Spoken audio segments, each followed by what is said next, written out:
Okay, everyone, happy Thursday. I have to tell you that I was laughing so much yesterday because I received a flood of emails from law enforcement officers, military guys that were just like, no way, absolutely not. That's where I draw the line. The bomb dogs missed the gun. Apparently, for people who work with bomb dogs, this is more of an offense to their intelligence than the Man of Steel neck. Like, it was just a bridge too far. This is where they are drawing a line in terms of Fed slop. Anyway, we have another unbelievable episode for you guys here today. I thought long and hard about whether to bring on the eyewitness from Fort Huachuca. And I think when we speak to him today and he gives you his testimony, you will, of course, understand why. I am always honored to have any person that serves in our military, especially honored to have him, given all that he has lived through, despite the firestorm that I know that both he and I are about to endure. Welcome back to Candace.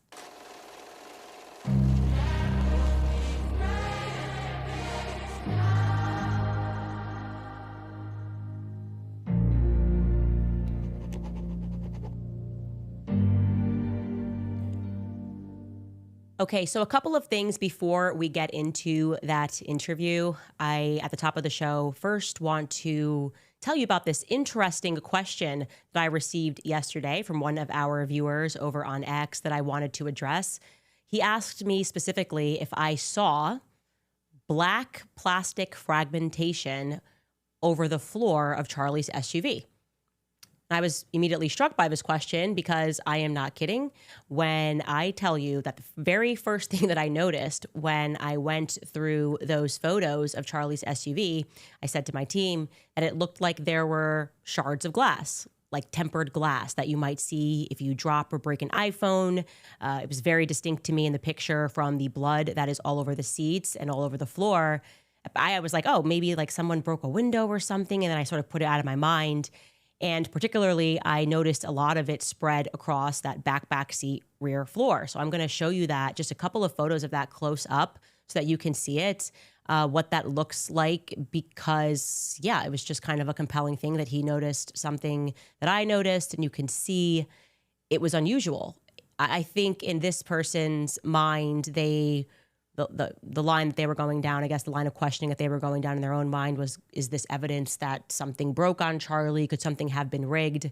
And I want to say that we can't necessarily extrapolate that from what we're looking at. It could be 1,000 other things. Somebody could have actually broken a phone in there. Somebody could have had something in there. It could be broken hard candy. I mean, there's a lot going on.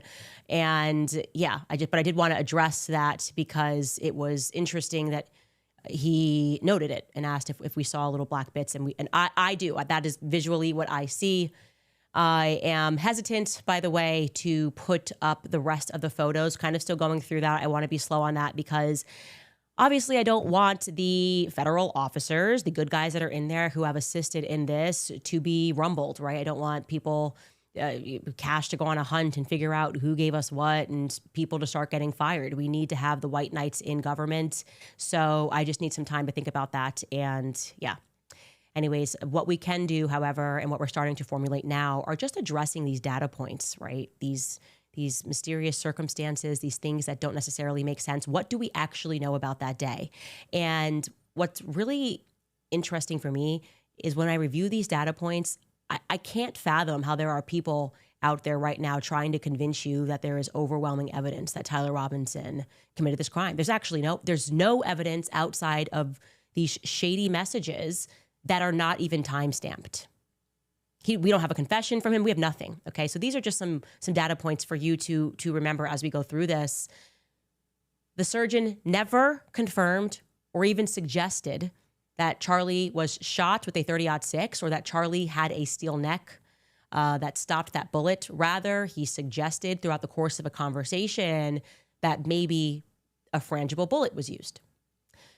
The lone confirmed eyewitness that we have that is confirmed to the alleged shooter on Losey Center rooftop before the sound goes off, the sound of a shot rings out, has not been contacted by the lawyers or the investigators on either side of this trial, the pending trial. We are now in the phase where investigators are supposed to go out and be collecting more evidence pending the May probable cause hearing. He still has not been contacted. And why is that crucial? Because this individual is an instructor at a gun range. He claims the weapon that he saw looked more like a .223, quote, something shorter than the one that they found. The person that he observed was wearing what seemed to him to be black tactical gear plus a face mask, and he describes that person as looking like a professional. The bomb dogs were unable to locate the weapon in the field where it was eventually discovered, despite the fact that they had crawled over that area. They just weren't on their game that day. This is not my favorite part of the story. It's just a little, I just didn't expect the reaction to be what it was. I just love the people that are like, no, absolutely, we are done with the Fed slop. Instead, what happened was federal agents directed local officers to the weapon. Lucky feds. The canines were not provided with the scent of the weapon once it was discovered. So they did not then take that weapon and then have the dogs trace it back to the top of Lossie. That did not happen. Terrell Farnsworth, still major question marks. He raced to remove the camera that was directly behind Charlie's head. I want to tell you, by the way, I'm reading myself into this, so not a data point, but in my mind, when I imagine why he might have done that, I think it's because they were going to go with this story that a .30-06 hit Charlie Kirk, and what debunked that obviously would be seeing that it didn't go through. There was no evidence of what should have been a tremendous amount of damage done to his neck. I also want to say here, because I've heard that various people like Terrell are getting death threats. Obviously, if you're watching this show, we are investigating what happened with Charlie Kirk. I have been clear that I do believe that there are some people that are engaged in a cover-up. I am never giving anybody the permission to, go be a bandit and go outside and take the law into your own hands. That's not what we should ever be doing and engaging in. Next data point that we have, federal agents prevented the surgeon from returning to his operating room. I told you that was something that startled him, and he placed a call, presumably to DC, to make them move because he wanted, obviously, the team to get back in there to clean it, to make sure that Charlie could get cleaned up before Erica came in. Federal agents removed the hospital surveillance footage. They're on a manhunt, and for some reason, that seemed like something that they should do. That strikes me as tremendously odd. We have that the vehicle in which Charlie was transported to Timpanogos Hospital was not impounded by law enforcement. It's very odd. And there were multiple sets of prints on the weapon that was found, something that I did not share with you, but I did know this for some time, and I can confirm this to you because that's one of their things. They got the prints of Tyler Robinson on this gun. There were multiple sets of prints that were on the gun that was recovered thanks to the instincts of the feds and not the noses of the dogs. And finally, and I think this is a big thing, the footage of Tyler Robinson turning himself in is apparently missing. And I have told you guys, and again, I'm reading myself into this, that in my investigation, I found that their entire story about how the parents turned him in and did the right thing is crap. It is BS. That's not what happened. They were told either, these doors are going to get broken down or you're going to come in peacefully.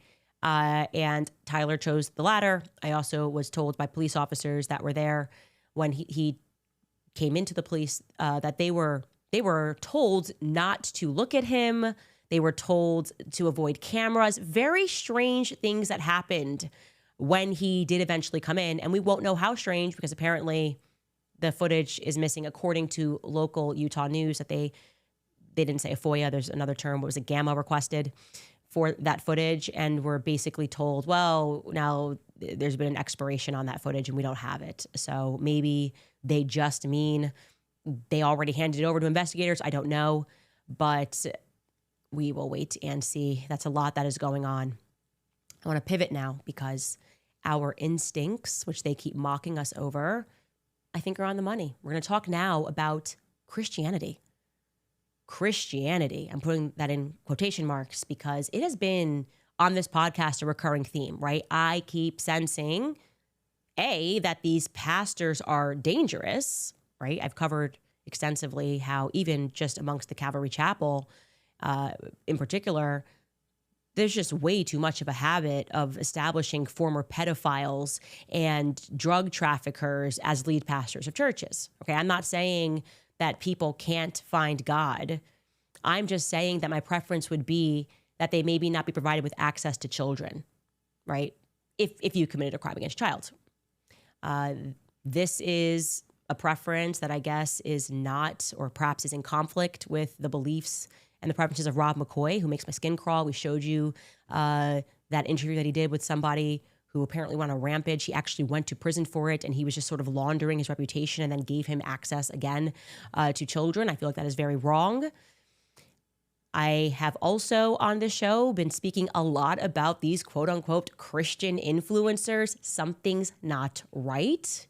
A lot of women who seem to know their Bibles for almost the implicit and explicit aim of socially engineering the population, right? Telling you, oh, it's right here in the Bible. Same with the pastors. God doesn't want you to follow Tucker Carlson on Instagram. Josh Hammer is amazing. Candace is possessed by a demon. You don't want to be possessed by a demon, so unfollow Tucker Carlson and unfollow Candace. And I promise there's no other motivations. Candace is just crazy, and you should listen to me. Similarly, there are so many conservative media companies who are run by former military intelligence, people that leave naval intelligence, people that lead the Mossad. Suddenly their aim is to speak about Judeo-Christian values. They find God after they leave the military. I'm not saying that that's impossible. I'm just saying that this is something that we have discussed a lot on this podcast. I have been suggesting to you all that faith has been infiltrated by the military, and people laughed. They laughed. Well, you guys didn't laugh, but oh, what do you mean by that? Well, you guys pull up a chair because it's about to get even more interesting. Fort Huachuca, as many of you in the military have informed me, is actually an intelligence base. Now, for those of you who are ignorant like me regarding the structure of the military, this is an important distinction to make in your mind, because when we think about military bases, at least me, maybe you can, you have the same mindset. I tend to think about where they're scrambling off the planes, off of an airbase, if there's an attack, right? Oh, quickly jump into your planes and get into the air, or maybe get into the sea. It just requires an immediate response. But that is not what Fort Huachuca in Arizona is, okay? It is a hub for intelligence training. Civilians can be turned into intelligence assets on this base. They can take courses to join the intelligence community, okay? Just giving you one example of an email that I got, quote, just FYI, Fort Huachuca is where soldiers go for their MIT courses. That is Army Military Intelligence. Once a soldier has finished basic training, they go here for their advanced training for their actual job in Army Military Intelligence, end quote. Okay. Now, among the many emails that I received regarding what sort of intelligence courses take place, I was absolutely floored when a person who grew up and lives just outside of the base in Sierra Vista told me something. I'm going to recount the story to you, and I'm going to paraphrase a little bit of this so that I protect their identity. Basically, their story begins in May of 2013. They are two recently baptized Christians. Like I said, they grew up in this area, Sierra Vista, and they decided that they were going to pour their savings into starting a gym. Now, of course, because it's a gym that's located off base, they had a lot of clientele who happened to be associated with the base.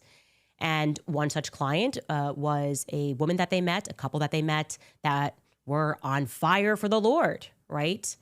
That couple made a sizable investment in their gym and became, quote unquote, founding members, okay? So the gym owners were drawn to this couple because they were so bold in their faith. They were like, I loved the bold proclamation of their faith, and we thought, this is great, this is going to work.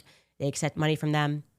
So you can imagine that they were then completely surprised and shocked when this couple, over time, effectively staged something akin to a hostile takeover of their company, undermining them while pretending to be their friends, going behind their backs, propositioning other gym members. I'm going to be clear here. This is obviously allegedly.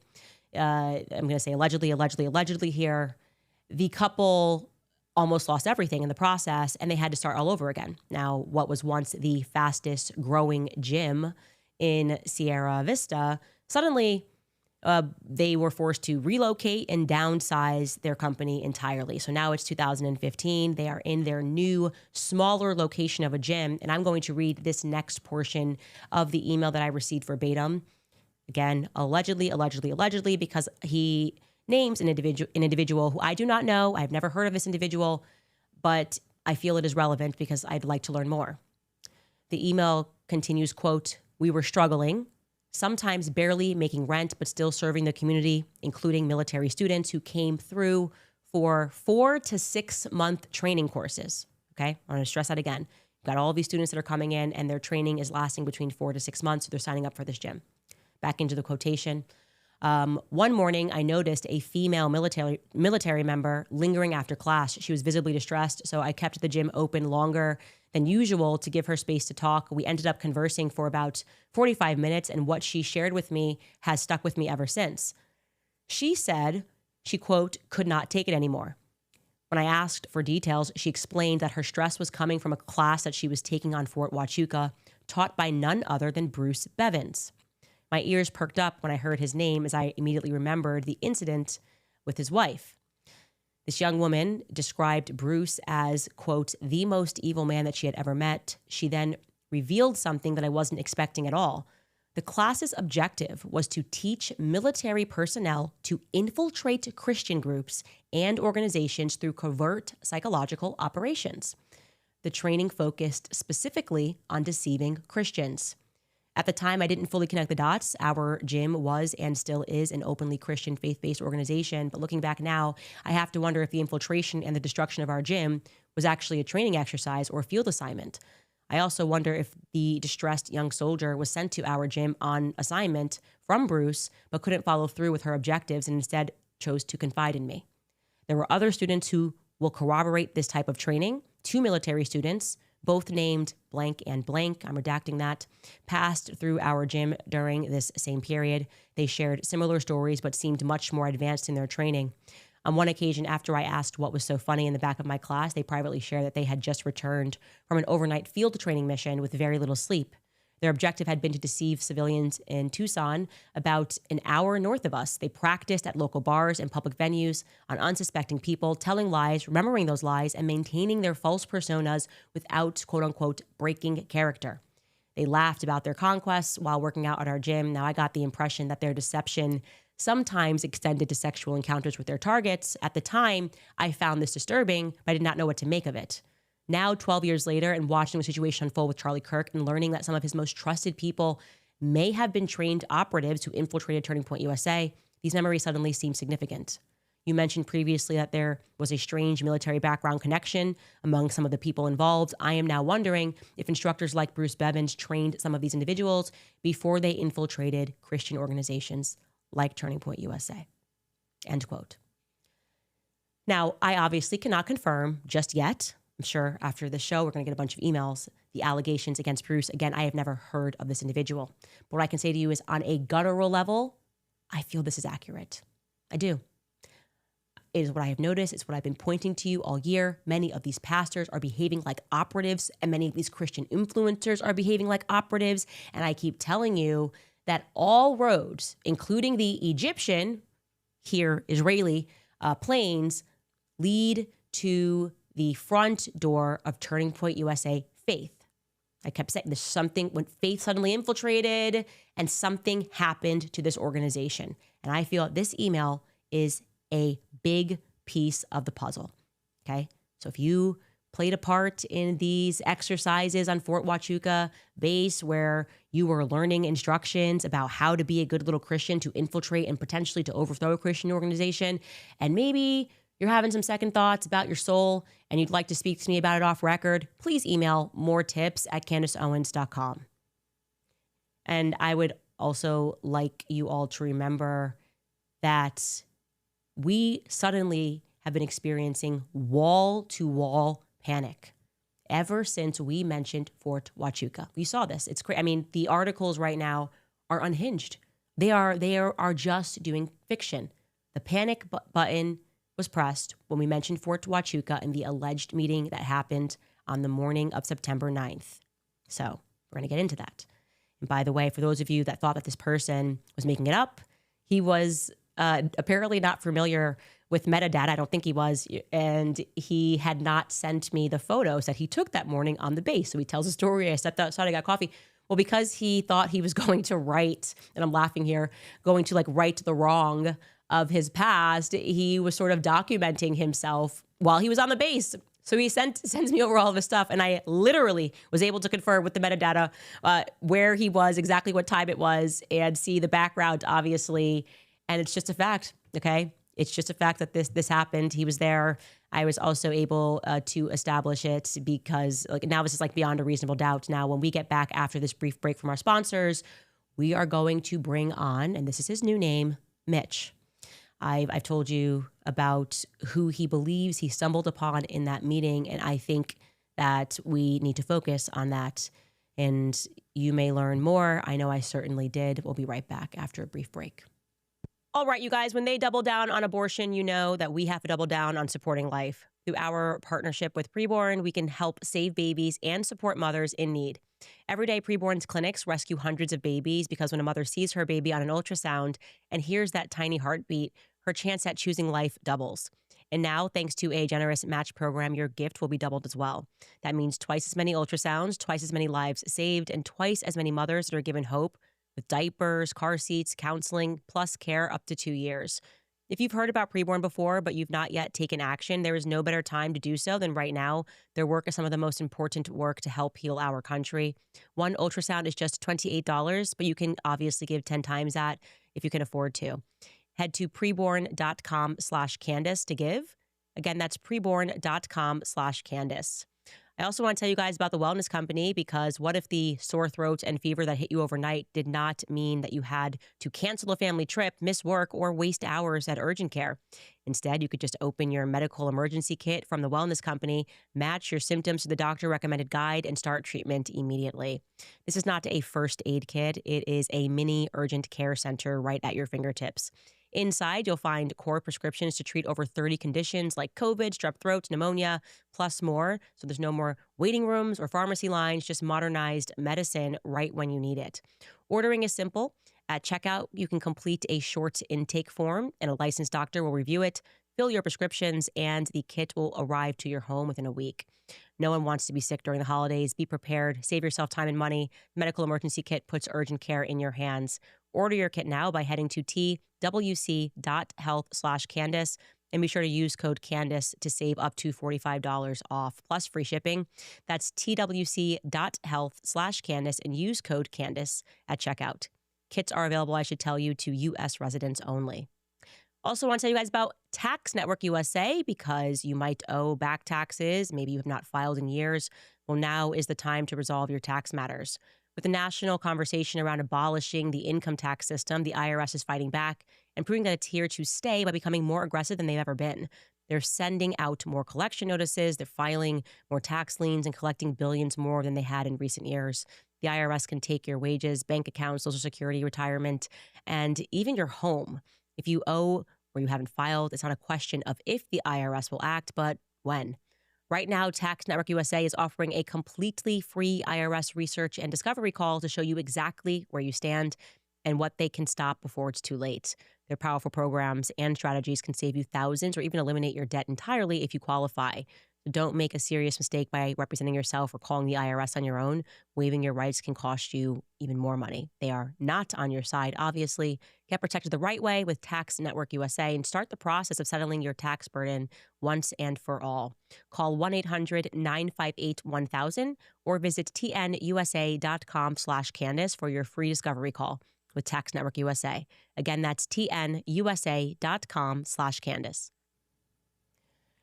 What can I say other than the fact that I do just feel on a spiritual level that we have been infiltrated? I'll ask a broader question. Are all of our lives a bit like The Truman Show? Do we have essentially a cast of characters who are performing and pretending? And this is what kind of made everybody go crazy after the Turning Point USA event, where Tucker asked the question, where does this guy's money come from? I mean, obviously, Barry Weiss is one of these actors. This is clearly an act. You obviously are not intelligent. You obviously are not some journalist that worked their way up and broke some important stories. You are obviously an intelligence op, a not so intelligent op. Like, are we living in the Truman Show? Are we all going to work thinking that we can climb a ladder when in reality these people are just selected and given certain there's supposed to be certain characters. You're supposed to pretend like you're the head of a tech company and you're supposed to be super weird and quirky. I'm going to cast you into that role.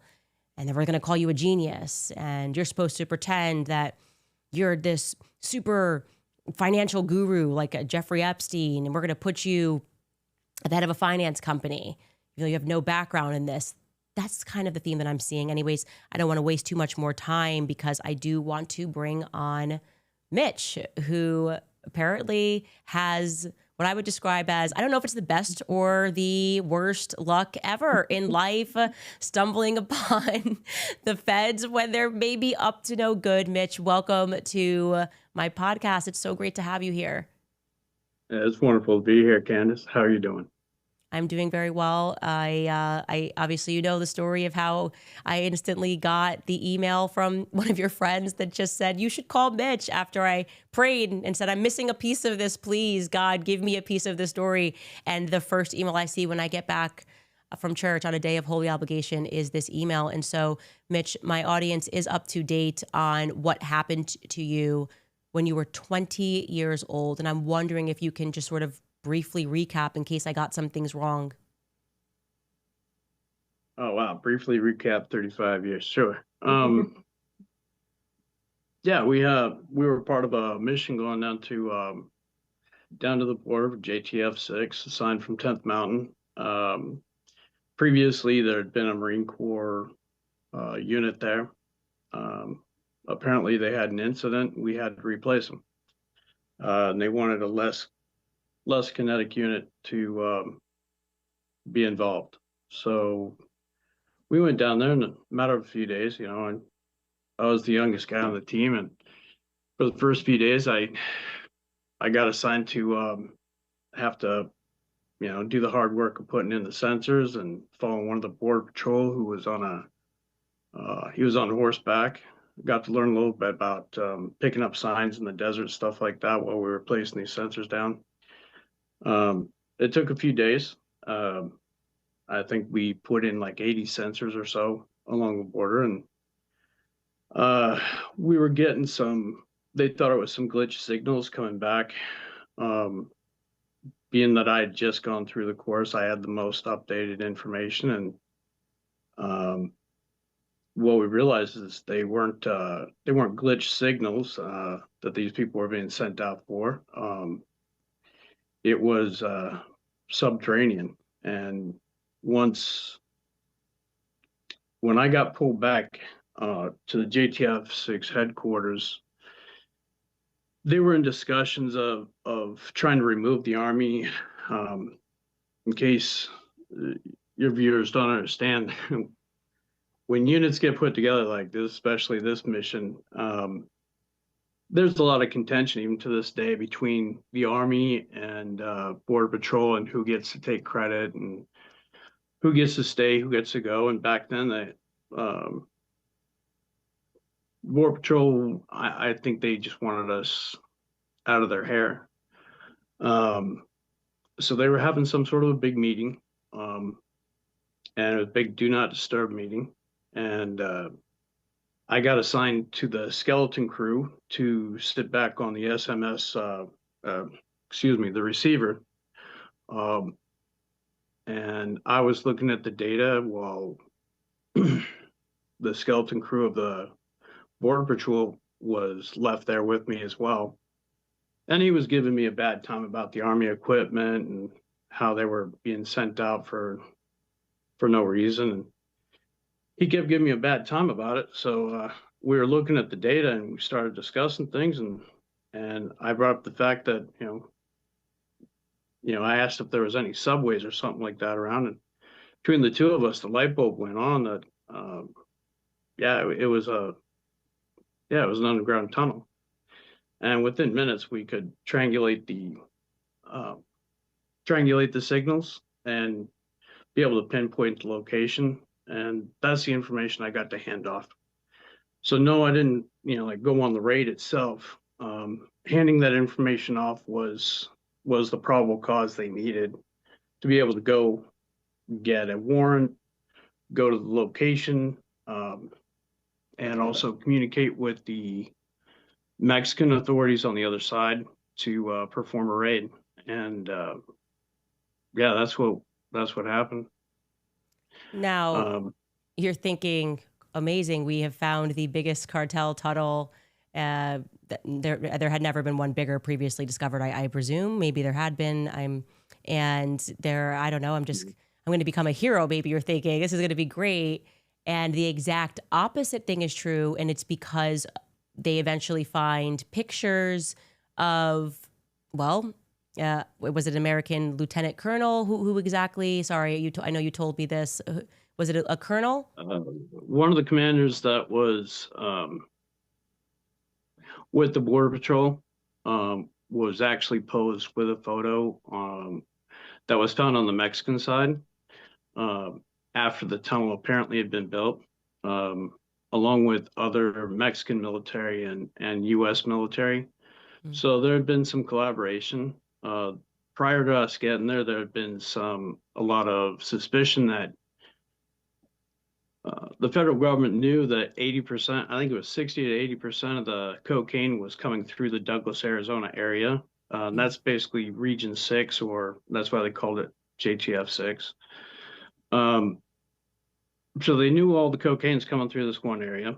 But the local authorities back then, came up with shrugs like, oh, we just don't see where it's coming from. So they suspected there was some compromise of officials down there. So yeah, we went to work, and it didn't take us long to pinpoint this. So when they recovered that data and they recovered the photos, obviously they had some of the top names of who was helping out on the U.S. side to help build the tunnel and also keep it functioning for at least 6 months, judging by the date on the photo. So I just wanted to ask you, your attachment to, because I'm trying to figure out why you're going to then go back to Fort Huachuca, is that where you were initially trained? Yeah, I was. Yeah. Okay, so you were initially trained in Fort Huachuca. What then ends up happening is they put you're not allowed to talk. You just get gagged for, is it 25 years the gag order lasted, while they destroyed every layer of your life, fed your name to the cartels. You've been on the run. You've had to change your name. Your family is now in debt. You've been fighting lawsuits, trying to get the government to, I guess, defend you against the cartel gangs. And clearly they're angry because you stepped on their toes, it looks like. I think that's a fair depiction of what happened here, which we are learning more and more how corrupt. And I think the CIA was created to traffic, to be clear. That's my opinion there. But they effectively destroyed your life and gagged you in the process. Is that a fair assessment of what happened next? Yeah, it is. I could probably go into some detail that while we were down there, I got the honor of incinerating all the. It was about a ton of cocaine, and a bunch of guns, bunch of money, and then right afterward we went right back to work, and I ended up getting approached with a friend at Noka, Arizona. Not a friend, but another Border Patrol agent, and if it wasn't for him, I was too stupid. I didn't understand why this person was coming up or why they had personal information on me. I was a young kid. It was the Border Patrol agent that caught what it was about. And yeah, thank God. He knew what to do. Took me back to base, and they thought it was, something I did to give away my identity. So I was on base for it was the next day that I got brought into a briefing. And by that time, the photos from the Mexican side had made their way to the American side, and they were able to put together how my information got fed to the other side. As far as cartels and stuff like that, you know, it's just plain corruption at this point. It's and it's thick. And yeah, they have followed me. There's been I've had people come through my windows. And it's not like I know these are it's like fantastical stories. We got the court documents. We got the Mm, court cases. mhm. You've sent them And to it's me. not just that we have those. It's that uh, the work that was done to even try to bury those afterward um, is pretty substantial. And yeah, I've got 20 years of this, and you'd think, one would think that somebody in the federal government would care, um, or in any part of our government would care. The more I've gone up the chain to try and you know, get more of these records as well as get answers to this saga. Um, it just seems like I step on more and more toes. And eventually, that's what led me to going down to Fort Huachuca was just to get the original records and find out, you know, why wasn't the FBI updated as to what my status was, and why has this been allowed to, yeah, basically use our own laws against me to attack my life. Um, Yeah, I feel I wanted answers. when I hear the story, it makes me so angry because it's just too many people that are serving our country, only to figure out that our country is serving some other, the interests of oligarchs, truly. And I think we're kind of all coming to that moment right now and recognizing that it hasn't been left or right. It has been them, a unique gang of oligarchs and criminals that are running every aspect of our lives, and they would gladly have you die for them, and they couldn't care less. I want to pivot now. So you're they put you there's this gag order or non-disclosure agreement, and it is 25 long years, and it happens to 35. Mhm. 35. Pardon me, 35 years. You're told, yeah, you can suffer. The cartels can chase you, change your name, but you keep your mouth shut about it. And finally, in May this year, it expires. Right, this gag order expires, and you say to yourself, I am going to go down to that base where I was trained. I'm going to go down to Fort Huachuca, book myself Mhm. into a hotel. I'm going to go to the criminal division, the investigative division. I'm going to get that original paperwork and get some answers to why I feel that my life has been effectively ruined for me having done Mhm. what I was ordered to do by the government. So you get to the base, and I want you to address this because there were so many people who were like, there's no way you could have gotten onto the base. Obviously, you sent me your military cards, and I think we can show a picture of that. You Yeah. get onto the base, and I want you to walk us through what time, and I did show a timeline, but about, you don't have to be perfect here. We already showed a timeline, but like you get to the base and just kind of what's your general mood. And this is on September 8th, the evening of September 8th at the Candlewood Inn and Suites, which you have given me all of the documentation for. Okay. Mm. Yeah, and getting into Tucson, there was a little bit of a issue getting the rental car and stuff, so that took a little while, a little bit of a delay, but we made reservations ahead of time for me to be there. And yeah, I get down to the base. For those that think that people can't get on base, no, typically you can as long as you have your ID, your insurance, and you have a purpose for being there. I certainly did. And That's why Skylar, they you can have show that hotels. documentation as he's speaking. I'm sorry, go ahead. Yeah. Um, so yeah, we made reservations, and I got to the hotel. I had to. It was sort of hard to find, but once I found it, I sort of recognized it because it was that was actually the barracks that I had when I was there in AIT training, but they converted it. So yeah, that was pretty cool. All of a sudden, I'm staying in the same barracks. Um, really nice place, by the way. Wonderful beds. But yeah, I check in, and as I'm doing that, you can tell that there's regular military people, um, young kids that are there, um, probably just checking in to post stuff like that.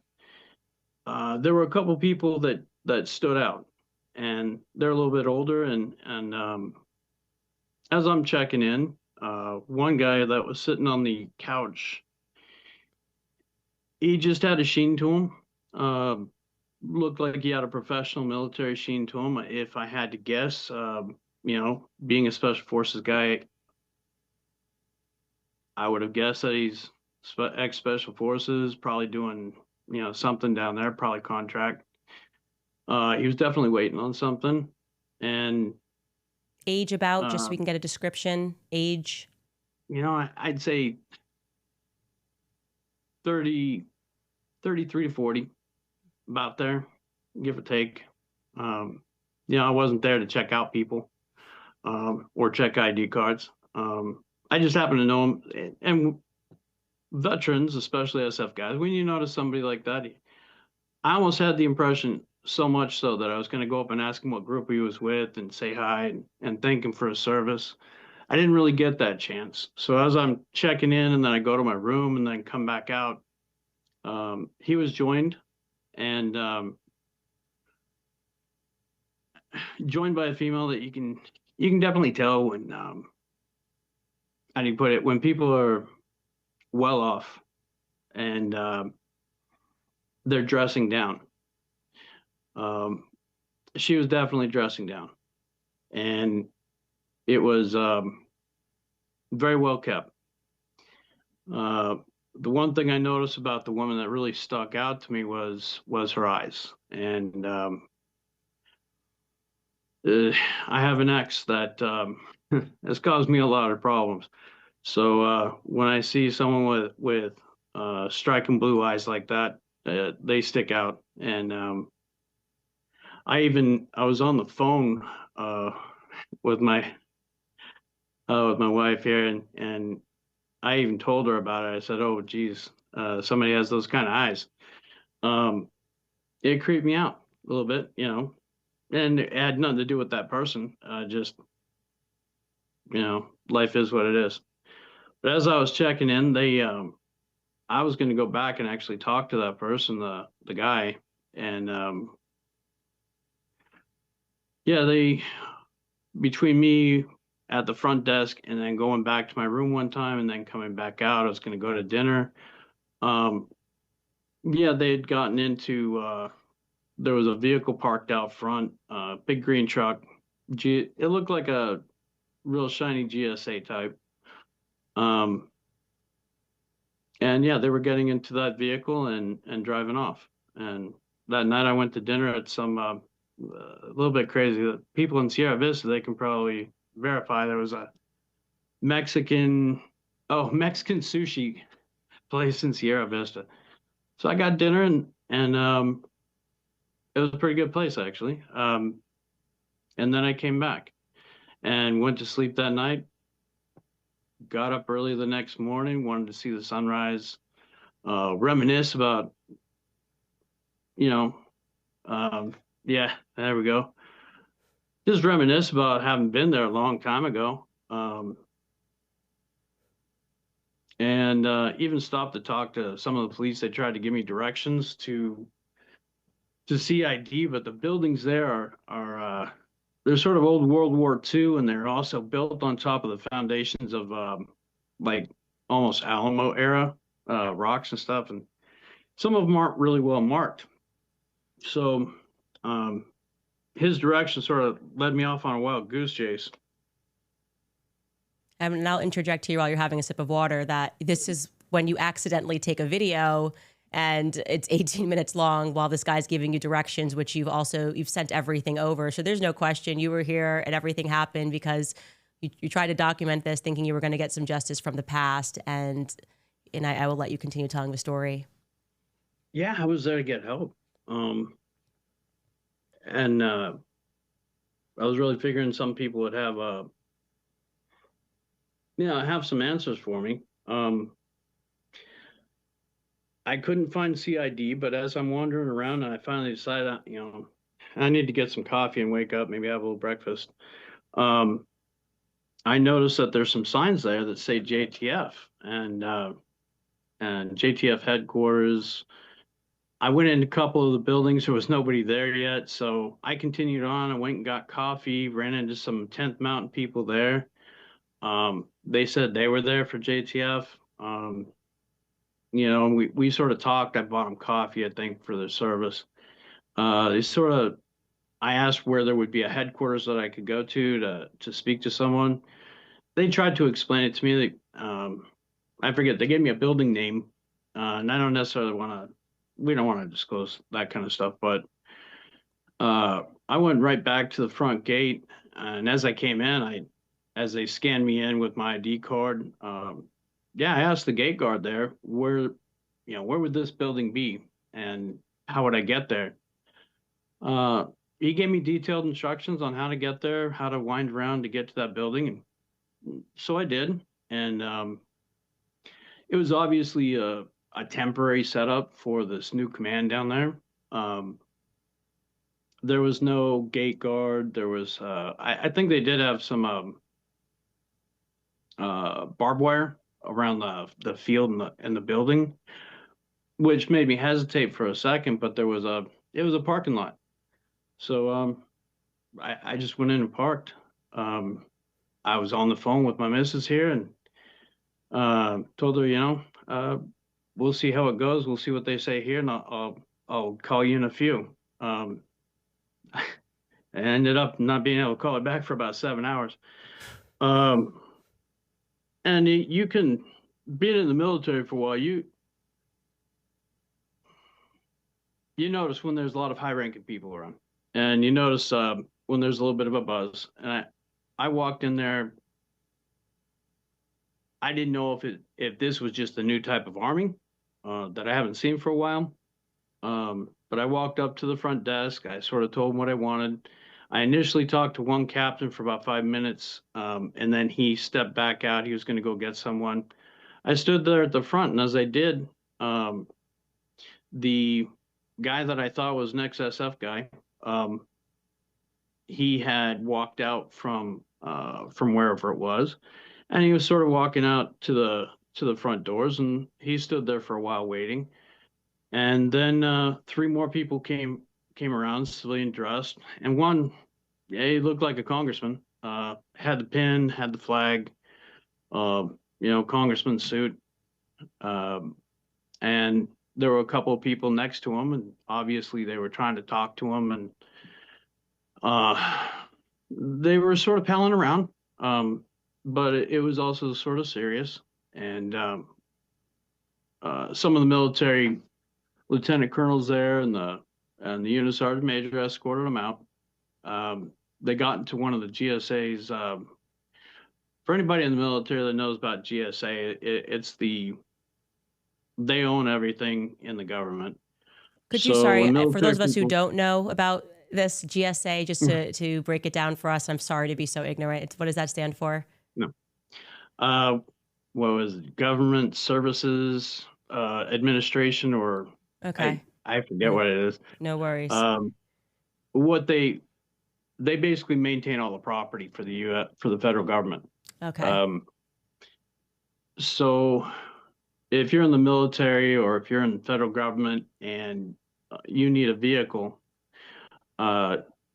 basically you go to one of the GSA places, and it's like renting a vehicle at Enterprise or something, but you have orders attached to it.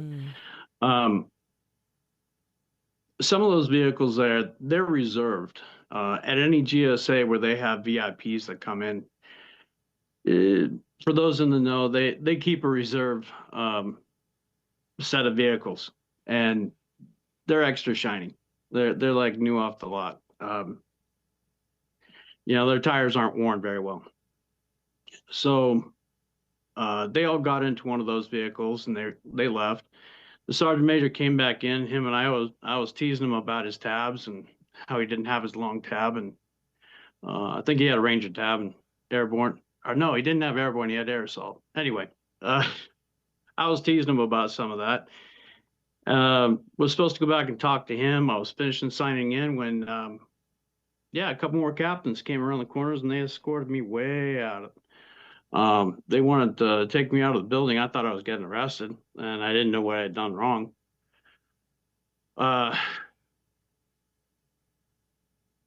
I'd given my name, the missions I had been attached to. I given the purpose why I was there. So and I was very polite about it. I was trying to be discreet as possible. And I had no idea what I was walking into. Obviously, when congressmen are around, there's something special going on. But yeah, they escorted me out across the parking lot to the park benches there, and one of the captains there, his name was Captain Neff. Nice guy. Yeah, and I started telling him my story, what I'm telling you, and what I was there for. Yes, that's the guy. Real decent gentleman. And as we sat there, the other captain went in, was going to get the sergeant major, and I don't know exactly what happened, but before long, there was a bunch of cruisers pulling up. There were police officers from different levels of the government. I couldn't tell you all the different types of law enforcement that were there surrounding me, and sort of putting up a wall between me and the front door. I did catch that there was yet another. I don't know if it was the same GSA vehicle returning or a different one, but that did pull up to the building. I couldn't see who got in it, and it ended up sort of a big deal. They kept interrogating me, trying to gaslight me, ask me what I was there for, like I was some sort of a spy. I Yeah, and then they mentioned a bomb threat. They wanted to check my vehicle. Mentioned that because I was in special forces, obviously I must be some sort of a bomb threat. And for me, I just figured this had to be some sort of the false flagging that I've encountered from before. Um, some sort of residual effect from that. So you're just thinking, this has got something to do. This has been 35 years running. The government's corrupt. It's all about me finding this cartel tunnel, and this is just going to be the story of my life, never getting any justice. That's what's going through your mind. And at this point, yeah, people in the government start pointing guns at me. My house has been squatted and stuff like that. I just roll my eyes. I literally, Sorry. I was just throwing my car keys. They wanted my car keys. I chucked it over. I said, yeah, if you don't mind, park it closer because my bones are getting old and it hurts. I don't want to walk that far. So sad. So Captain Neff was really nice, and I asked him what this was about. And he tried to shrug it off and say he didn't know. There was another lady that seemed to be conducting what this overreaction was. And she was definitely, she was in plain clothes, undercover, big sunglasses, Hispanic woman. Right, if I had to guess, probably Secret Service or something like that. She didn't want to approach me directly. She was directing how other people would approach me and ask me questions, get my documents, stuff like that. Eventually, they said, "Okay, we're going to take you to another location." They took me to. They finally showed me where the CID building was, I guess. Put me in there, and they recorded me for a while. Asked me a few questions, and they were very concerned about the next 24 hours. Like they wanted to make sure, I don't know, maybe that I wasn't there for some other purpose or related to something. It was pretty odd. They didn't answer any of the questions I was there for. They didn't give me the documentation they wanted. They did give me a report number to go ahead and you went ahead and I gave that to you. You did. We'll see what that says. But yeah, they were looking for any excuse to try and hold me up for like 24 hours. And that 24-hour number kept getting repeated by them. And then eventually they didn't have anything to hold me. I wasn't a harm to myself or others. I wasn't there to, spy on anybody. I really just wanted to get records and get out of that desert. As reminiscent as it was, the place creeps me out a little bit. So, yeah, once they said you have to stay off base for 24 hours, don't worry about it, I ain't coming back. Um, got to Tucson, stayed the night there in a hotel. Never got a refund on my Candlewood Suites, but yeah, got on the plane, and before we touched down, I had a stop off in Salt Lake City. By the time we wheeled down, that we got the news about Charlie Kirk,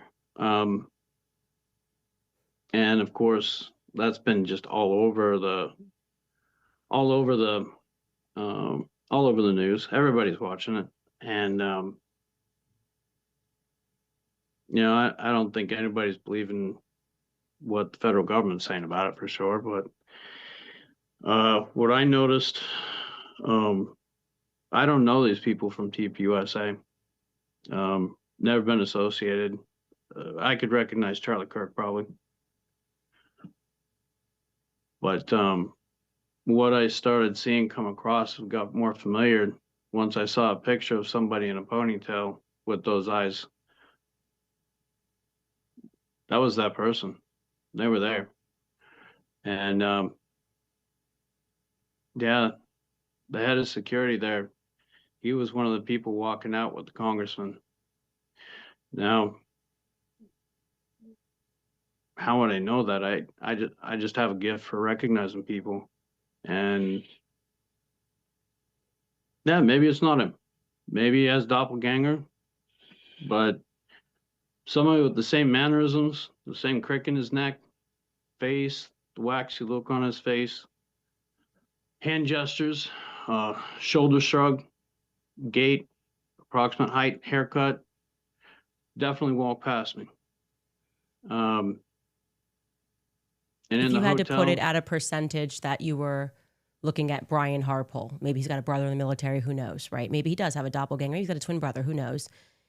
And I want to be clear, I can confirm on this podcast live every step of your story in terms of where you went, what time you were there, that there was this big meeting that happened. I've confirmed the location with other people that are on Fort Huachuca currently. I can confirm everything with metadata.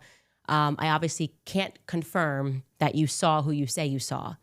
If you had to put it at a percentage that you saw Brian Harpole, what percentage would you put it at? 95. 95%. Okay. 95 to 99. I mean, when I saw him, on the interview with his face and gestures, with that photo, it struck me in my gut. I blew it off until there was, some other pictures that came up with other people. What other people? Other pictures? If you want me to say, there's a picture of Erica Kirk with a ponytail, and from her past. That person matches who I saw at Fort Huachuca in the lobby the night before, and she was with that man in the lobby, and that man, he was present at that meeting the next morning. If you had to put it at a percentage that you saw that the girl in the ponytail matches the description of Erica Kirk, what percentage would you put that at? Those are really rare eyes. That's 95 to 99%. I can't imagine somebody else. Okay. So what I'm going to say, because obviously that's very explosive, and it's one of the reasons why I wasn't sure if I wanted to have you on. I'm going to be honest with you, because I guess I'll tell you the conflict that I had and just be just as honest with you as you are being with me. The first thing was, I can't confirm it, right? I can confirm where you were. I can do all of that. But I can't confirm what you think you saw. I don't know you. I don't know. There are people like my husband who we can see someone once and he recognizes that person 10 years later exactly where we saw them. And there are people like me, and I kind of have facial blindness until I meet someone 3 times. The second thing was, I didn't want people to wrongly extrapolate things and say, okay, well, maybe she was on the base. maybe there's a chance she wasn't on the base, right? And that she has a doppelganger. People do have doppelgangers. I have doppelgangers, right? But let's say she was on the base. Let's say you're right and you saw her. This is the night before. This is on the 8th. And maybe she was in the hotel, but maybe she was there for a different reason. Maybe she was there because she's always been open about the fact that her mother moved to Arizona because she got involved with the military. So that could be totally unrelated to the meeting that took place on the 9th.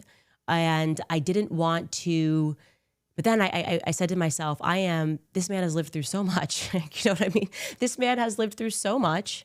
And I would be turning my back on this really a hero for discovering the cartels who's lived through so much and has been treated like the government. And then I struggled with my own soul going, I'm turning my back on him because I'm afraid of backlash for allowing him to tell the truth. And my soul was in conflict. And I decided that, you know what, this is not my platform, okay? I genuinely believe this is God's platform. I am a conduit. I don't know why I have a platform. And I don't know why you have this luck in life. I really don't. I don't know why these things happen to you or why they happen to me. But I know that my prayer was very intentional that night that I received that email. So I'm going to allow the internet to hear your testimony, hear what you think. And I also want to show them a picture because we did look through some congressmen and I didn't tell you where they were congressmen from, but there is one that you thought looked familiar. And I am going to show that picture of him now. This is, and Skylar, someone's got to get in my ear because I'm blanking on his name. Mark Amodi. Is that right? Mark Amodi from Las Vegas. And you thought that this could potentially be the congressman that you saw on the 9th? Oh, yeah. Yeah. Yeah. That's the one that walked closest to me. That's the one that walked closest to you. That's 95. I'm absolutely, after I've looked at it, that was definitely the guy. Okay. Now we have then been able to look at flights and look at who could have been at that meeting. We were able to confirm based on a call sign that there was somebody heavy duty that was at Fort Huachuca on that morning who made sure to turn off their transponder. So the picture is coming together that you saw what you saw, and that call sign did change at a certain time, which lets us know that then it could have been moved to a congressman. There could be a chance that that person they were blocking you from seeing when they all lined up might have been someone that is, it could be Kash Patel. I mean, it could be Kash Patel. That's someone who could have a call sign. We've been running ideas. It could also not be him. And I want to be clear. I do think you saw, I think that is the reason they surrounded you, was to make sure you couldn't see who was walking out. I think your instincts are right on that. And I don't know what to say other than I know what you are going to go through now. And I want you to know that you have an ally with me. And I know how much you are already going through fighting them. And I intend to help you raise money to go through these lawsuits with the federal government. I know this is not easy. I know what your kid has been through. I know what your wife has been through. And no one should have to go through this because they told the truth and potentially stumbled upon something corrupt, did definitively stumble upon something corrupt. And I think the public will be with you because they see what I'm going through right now, being sued by a transatlantic president overseas for just trying to tell the truth. And I just want you to know that, I know that this is hard for you and given everything you've been through, but I am here with you. I'm going to fundraise money for you, and I'm here for you and your family through whatever comes next. Oh boy, that's really wonderful. And I've told you, thank you. I'd like to see justice. I'd like to see our government being honest again, or some level. I don't know why I was there or why I got to see what I did or how I happened to walk in on something. I wasn't there to, obviously I didn't know what was going to happen in the next 24 hours. It seems coincidental that was the number they kept bringing up, and whatever they were doing, it was important, and they didn't want anybody looking at it. And okay, the military does that stuff. That's what they do. I thank you, for everything. But really, after hearing some of the other stuff, hearing about some of the threats against you, and I do. I watch some of the other podcasters, Valhalla, really good guy, even if he gave me a bunch of crap about stuff. Fellow brother there from First Group. No, he had when he interviewed the French Foreign Legion, he got to learn a little bit about sometimes how in the intelligence world how things cross over, and other countries are a little bit dirtier and they borrow resources from us. Fort Huachuca is one of those places they would have to have done that. And when I had to pray myself and be on. I tried to. I just wanted to give. I just wanted to give you a tip, since you're pulling on these threads, and I had no idea that you were going to do all this. I want you to know It's that hit us with a there shock. were literally 51,000 emails unanswered in that box. Okay. And I went to church and I prayed and I said, give me something. And it was the first email, just like I said to you. I mean, what did I call 4 minutes after the email was sent? And it was actually me. I didn't send it to like my producer. I was just like, hey, maybe this is it. And I can't help but to see God in that, and not, God as in people being trained in intelligence to make us think that everything is holy, but rather truly I saw God in that. And yeah, it's stunning. It's hard not to see God in something like that happening in that order. So I don't know what comes next, but I just want you to know that like you have an ally in me, and I hope you see that I am a fighter. And when I see good people and bad things happen to them, I will fight. And same for the people that watch this podcast. They are fighters as well. So, and they've had my back and they will have your back. I promise you that. I really appreciate that. There are a lot of people in the military who, we see things. I'm sure there's people down at Fort Huachuca and other places that have seen things, and there's a lot of people that stay quiet, to stay nice, to you know, not be in conflict. And I had to pray. This doesn't help. This doesn't help my situation at all. It's going to aggravate it. I'm absolutely sure. And but the truth matters, and that's why we wanted to send this up to you. We had no idea. All of a sudden, you'd be calling us. That was, you really interrupted our gym time, by the way, and we really need it. Typically, I try to laugh things off quite a bit, but things are getting quite serious. And I think Baron Coleman, he gets it.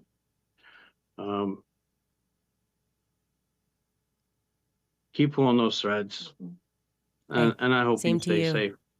And same to you. And like I said, I'm going to put together a fundraiser for you, imminently. So, and this is obviously it's just the first conversation we're having. I just want to thank you from the bottom of my heart, not just for sharing what happened. And I do believe you are a missing piece of this. I also want to thank you for your service. I want to thank you for trying to do what our government should be doing, which is stopping the cartels and not partnering with them. And so just thank you for your military service and all that you've gone through. Thank you, Miss Owens. Thank you, Candace. Thank you. We will be. Amy says thank you also. She's in Thank the you, background. guys. We will be right back, you guys. I'm going to let Mitch sign off here, and then I will answer some of your questions after some sponsors. Good news, you guys. The Fed dropped rates for the 4th time this year. And if you're a homeowner, you should call American Financing today because you could be saving real money every month. High interest debt is crushing budgets across the country, but homeowners who act now are using their equity to wipe it out. American Financing customers are saving an average of $800 a month, with some getting rates in the low fives, which is a massive difference compared to credit cards that are charging 20% or more. You can speak with a salary-based mortgage consultant and find out exactly what you qualify for. There are never any upfront fees to find out how much you could be saving. Move quickly, and you could even delay 2 mortgage payments, which puts cash back in your pocket immediately. So call American Financing today. The sooner that you act, the quicker you could be saving. Call 800-795-1210. That's 800-795-1210. Or visit AmericanFinancing.net/Owens, AmericanFinancing.net/Owens. And of course, I'm going to remind you guys about Nimi Skincare because it's cold outside. December's here. The weather's dry. If you're anything like me, your skin is definitely feeling it. This is a time of year when we all need a little extra help keeping our skin moisturized, healthy, and glowing. And let me just say this, I love what Nimi Skincare is doing this Christmas season, because while other brands are tiptoeing around eggshells, trying to be inclusive with their happy holidays messaging, Nimi is not doing that at all. Their entire website is decked out for Christmas, bright, joyful, unapologetic, and I could not be more here for it. Now, if you are wondering what I am personally using right now, my skin can get dry pretty fast in the winter, so I've been using Nimi's Sunshine Tallow Cream paired with Buzzin Tallow Balm. And honestly, my skin has never felt softer. There's no dryness, no cracking, just rich moisture that lasts all day. Their formulas are clean, simple, and they work. And yes, they make incredible gifts for the women in your life who appreciate great skincare and American-made values, especially. Moms, sisters, daughters, grab a few and you will thank me later. So here's the deal. Use code Candace10 and you'll get 10% off your order at NIMIskincare.com. Again, that's NIMIskincare.com. Don't wait. Get your skin the care that it needs this winter. Treat yourself, grab a couple of gifts, and support a brand that actually stands for something this Christmas season. Well, you guys, this is normally the part of the show where I push things that I am selling on the website. But what I'm going to say to you instead is that I will get together a give, send, go for Mitch and his family. Like I said, I've seen the legal paperwork. They've endured hell. They've endured hell. And he's been enduring that hell because he did his job. It sickens me. Our government sickens me. People telling me that I need to worry about midterms when there's just so much corruption that is happening, and good men that are being persecuted while bad men are being protected. So I wanted to just basically say that if you look on my socials, I'll make sure that I get a fundraiser out for Mitch and his family, and hopefully we can help them with some of the legal costs that they have endured. Curbster writes, "We stand behind you, Mitch, and your family just as much as we stand behind you, Mitch, and your family just as much as we stand behind Candace. Thank you for your service and continued bravery and resolve despite our government not doing the same for you. May God continue to protect you and use you to reveal the truth." I'm sure that's going to make them cry. I know that they were in tears from all the messages of support that they got the first time around when I just shared their story. Madeline writes, "Thank you, Candace, for keeping me sane these last 100 or so days. I still cannot believe that Charlie is not among us, but thank you for trying to find who really did this to him and for helping us all get through it." Like I said, this feels like there's nothing more important than getting to the bottom of this because the implications are so far reaching. And for me, it is, I don't care about politics anymore. I just don't care. And I do believe that our government was involved in this. Our government is involved in the cover up, and the people that would have to okay that would be the very people that Charlie fought for. He fought for them to get into office, sleepless nights, fighting for those people to be in office. And so, like I've said over and over again, I don't care about your midterms. I just don't care about your midterms. I want to know who killed Charlie Kirk, and I want to know why. I want to know why he had to die. Martin Box writes, "Thank you for being my compass throughout the last few months and helping me to gauge right from wrong. Christ is king. Indeed, Christ is king." Bitsy Figurino writes, "I recognize the psychological religious operation going on since Trump was elected. It's been wild to watch. Christ called us to be peacemakers. I would like to help with preborn. I'm in Arizona, and I'm also an ultrasound tech. They will know us by our love. Please reach out to preborn. They do fantastic work, and you are right to recognize that. They were also gaslighting us about that. And I was saying, like, there are so many of these people that have very high up military connections who have these platforms, and all they do is they focus on the Bible. And I'm telling you, there's something wrong. There's just something that is wrong. And you can kind of see the mask slip now because these people purport to care about what happened to Charlie. And the easiest thing is to demand truth. And instead, they're protecting people like Josh Hammer. It's just like such an obviously bad person. He lied. And they'll go out of their way to protect those individuals. That's a psychological operation. That's not the truth. And it's actually, in many ways, the most sadistic of all psychological operations, because what they're doing is they are asserting themselves as we are the most literate in Scripture, so we can tell you whether or not your soul is going to be condemned if you listen to this person or you don't listen to this person. It makes me sick.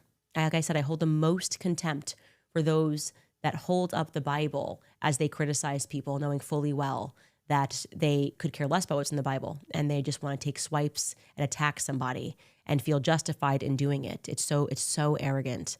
And I think it's also tremendously evil because there are people that follow you and they are true Christians. Namari Valamar writes, those who have been watching every single episode would not abandon ship. Do not lose hope, but place your trust in Christ alone. The Holy Spirit will bring discernment. That is true. And I think that's what this has been a story of. We all have spiritual discernment, right? We are feeling things on a spiritual level, and we are having people that think they can replace our spirit with garbage and just like, well, enough of us will say this and then it will be true. We'll just keep saying Tyler Robinson. We'll just keep saying the evidence is overwhelming, and we'll somehow hijack the spirit. And this time we're saying no. Ivan writes, the more haters, the more we know that you are on track. Go, Max, Candace. Again, guys, I'm going to jump off because we are over time here, but you will be hearing more from me on my socials. I will put up a Give, Send, Go for Mitch and his family. We will obviously be giving in a big capacity, and I hope that you guys will join me in doing that. We'll see you guys tomorrow.